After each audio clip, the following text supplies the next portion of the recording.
I've been in open source for more than a decade, and my latest avatar is I'm a co-founder of E2E Networks, and I head the operations there. And today, what I'm going to do is share a brief overview of about HA proxy and the various deployment scenarios that has been done with HA proxy, and share some best practices that people have done with HA proxy and in terms of what has been scaled with this tool and so on. Basic deployment, some best practices, and one of the major grouses of today's web deployment, which is like everyone wants the shared nothing architecture, but unfortunately it's not very easy to do so. And let's look at some of the add-ons that you can do along with HA proxy.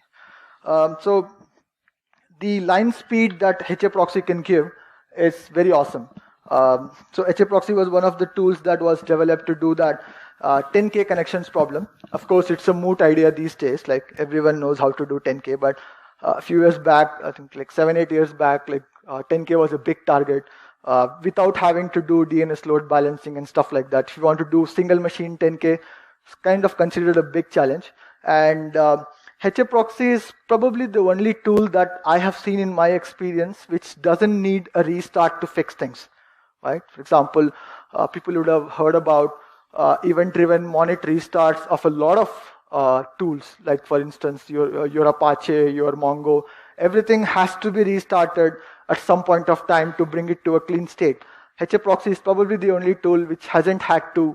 You don't need anything to restart HA proxy because it's like uses so little resources, like extremely fast. The only thing that it probably needs is a lot of threads on the CPU, but other than that, like very low on like system requirements. It could probably run even on your mobile devices, and hardly any bottlenecks. If you have a well-tuned TCP stack, that's all it takes, and you can go ahead and deploy your. You can basically scale anything, and the connection management is very good in HA proxy in the sense that you could control the rate of ingress and egress to any of the front end and back end. And one of the way it helps is you can have a controlled downtime for a few of your customers rather than having a catastrophic disaster for the whole site. So what HA proxy can do is like 10% of your users could be seeing indifference or like sluggish response, but it will ensure that the rest of the 90% is kind of having a consistent response because it can control how much each machine should serve and so on. And one of the major advantages of using HA proxy is that it's able to intelligently query the state of the backends that are there. For example, if you have a tiered architecture with HA proxy where you have an HA proxy and then you have a caching layer and then you have a web layer, it's very difficult to understand the state of the web layer at the proxy level.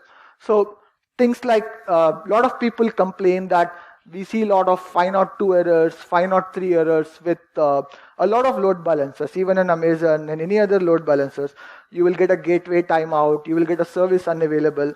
All these are happening simply because the proxy or the load balancer isn't able to intelligently query whether the backend is up or not. It just keeps on sending dump requests on a predefined ratio, which is kind of very bad, and a lot of users start reporting all these errors. So what HA proxy can do is it can do health checks at various layers, 3, 4, 5.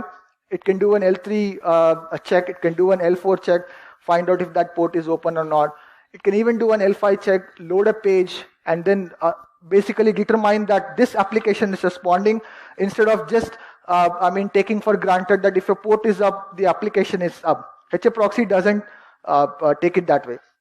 And one big problem with SSL termination is that, like, if you do not have SSL termination, you cannot parse the headers of HTTP at the load balancer. So when you do a TCP kind of a load balancer, what happens is like you lose all the intelligence to parse everything because the very ground rule of SSL says that you cannot do a deep packet inspection or you cannot do basically a parsing of all the headers. You can at most get L2 and L3 headers only, but with the SSL termination in HA proxy itself, you could do all the intelligence with HTTP headers that you would probably do with a non-SSL connection, and you can indicate to the backend. So this you could potentially convert any non HTTP a kind of a tool into an HTTPS tool. Your backends could be like very simple Nginx. You don't have to. You are basically offloading the SSL processing to the proxy node. You don't want your application to be worried about how do I do SSL, how do I config SSL and stuff like that. Very simple deployment scenarios with a kind of a misaligned graph. So you can have an HA proxy with it's the simplest representation, 2 web servers, and you could put up a simple load balancing ratio depending upon whatever kind of box you have. And HTTP mode is the preferred mode for HA proxy. That is, it understands and parses the HTTP header. And you can write a simple URL check to find out if a particular backend is responding or not. For example, if Apache runs out of threads, it will basically go into a waiting state. Or if there are too many time waits in the TCP stack, what happens is like your proxy will keep on retrying the request by a redispatch, but you won't get a response, and eventually it will time out by a 502 or a 503. So what you can do is quickly have a method of checking an URL and then determine that, okay, if this doesn't load in 2 milliseconds, I'm going to mark my application as down, that particular backend as down, and then redispatch the request to the other web servers so that the response to the customers are like much more seamless that way. X forwarding support. You can also offload keep alive to the proxy. Generally, it's the application's job to be handling keep alives, but you can offload it to the HA proxy itself. It logs in Apache format. So you can do like very complicated stats with HA proxy. Like for instance, if you have 5 web servers, you want to know how much how well is each of the web servers performing, and is there an error-prone web server which is giving a lot more errors than the others? You can find out all that using HA proxy logs. Very simple SSL termination. You could convert any non-SSL application to an SSL service. The only support that HA proxy provides in this case is like you can use an environment variable to signal to the backend Apache that this is an SSL, and then your application could use those environment variables to detect that it's SSL. Why this is required is a lot of times, for example, the Tomcat containers, the incoming request, for example, if it is HTTP, the application typically assumes that the connection is HTTP and it will give out HTTP URLs, all the relative URLs. So if you indicate by an environment flag that it is actually an SSL traffic, what your Tomcat can do is like give out all relative URLs in SSL so that your browser doesn't complain that, okay, like some mixing of SSL and non-SSL is there. That kind of issues you can avoid. And this can also work in TCP mode. By TCP mode, it's like layer 4. So you can potentially use any application and do a layer 4.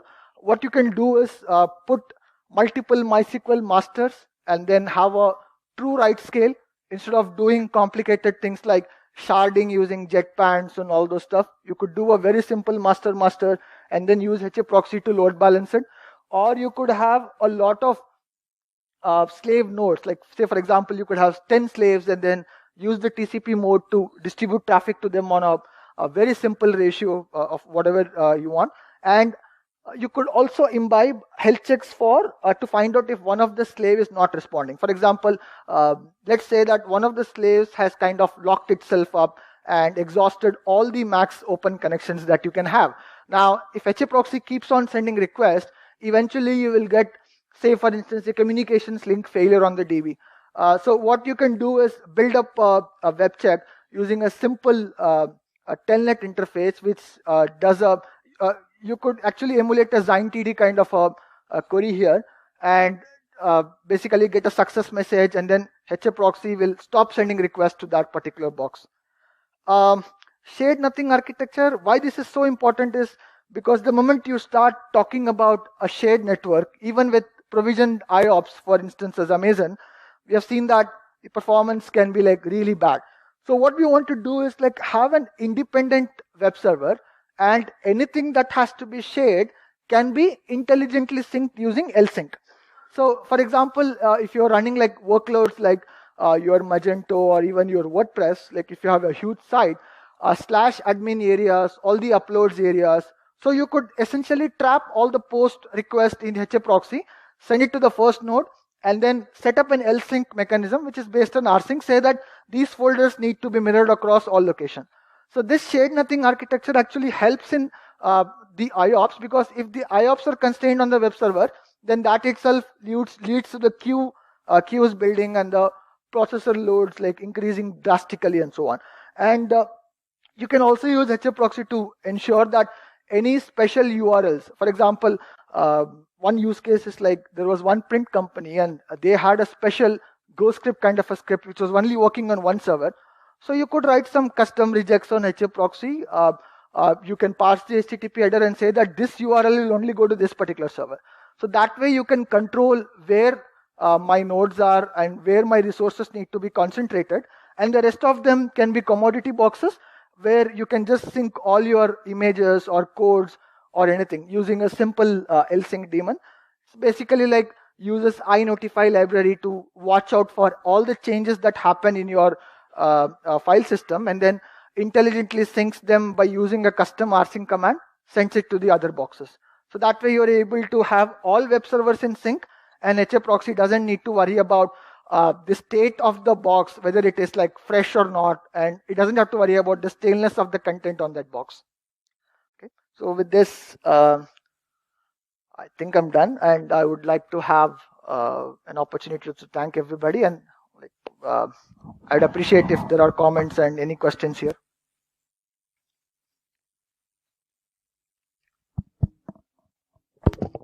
Yeah, hi. Hi. I mean, very interesting HAProxy. I was also exploring this. So Yes. so there's like a couple of questions because I also support web hosting environment in my Yeah. company. So one is how does the SSL termination happens? Does it understand SNI or because we have name-based virtual hosting, Okay. so we can't have different IPs for different SSL certificates. So currently it doesn't support SNI, okay. But it can just serve a single site. Okay. It doesn't support SNI for now. Okay. And another thing was that is it possible, for example, I mean, if I automatically scale the backends, number of backend servers, Okay. and you can automatically add these to HAProxy and they start. Yes. So HAProxy has a graceful reload mechanism. Okay. You don't have to bring down the entire HAProxy to add a node. Okay. So you could write simple bash scripts and then add the nodes and then reload the HAProxy so the corrections are cycled, and then the new nodes can be seamlessly added. And there is also a socat command line. You can just basically like control how the nodes are added to the system and so on. Okay. And this is the last one. Sure. So the backends that I have is mainly USG and Sure. speaking and AJP.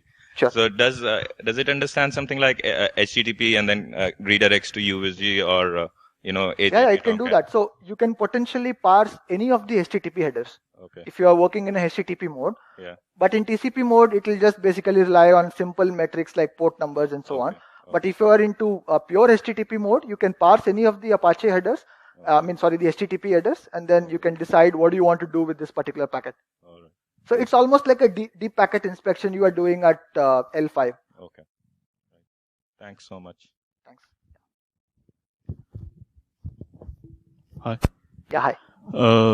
One comment you made about it runs a lot of threads. What is that? No, what I meant was like if you want to have a really scalable HAProxy solution, you need to have a lot of CPU cores on the box. So that helps the faster responses. So HAProxy doesn't need that much resources in terms of RAM or something. But if you have more number of threads, the scheduling in the CPU, in the Linux kernel, it's like much more faster responses. You can even run this on very commodity 1 GB RAM kind of boxes. But if you are running a web scale HAProxy, it's better to have a machine with a lot of CPU cores available to it. So I'm worried about it taking up thousands of threads, basically.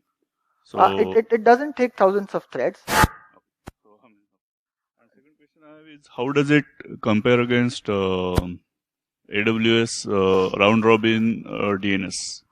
So round robin DNS is slightly more simpler than this. in the sense that the round robin DNS takes a very simplistic view of up and down and then sends requests to that particular thing. Now, there is no connection management here, in the sense that, AWS, for example, it cannot stop connections to a server once it reaches a certain limit. See, every web server has a threshold, right? For example, let's say that theoretically, this web server cannot take more than 1,000 connections. Now, the moment you start sending the 1,001th connection, your web server dies. Let's say for I'm kind of very simplistically speaking here. So that kind of facility to control the ingress to all the backends is not there. It's an evolving interface, but the ideal comparison I would say is the Elastic Load Balancer. But there are some slow cache warm-up problems there.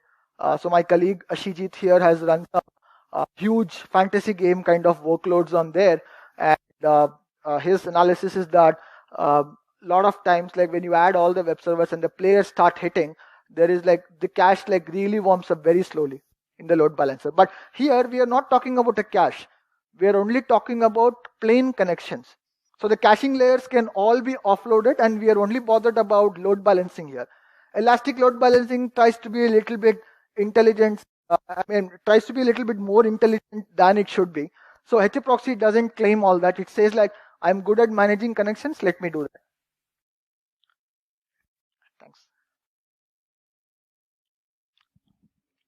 Any other questions?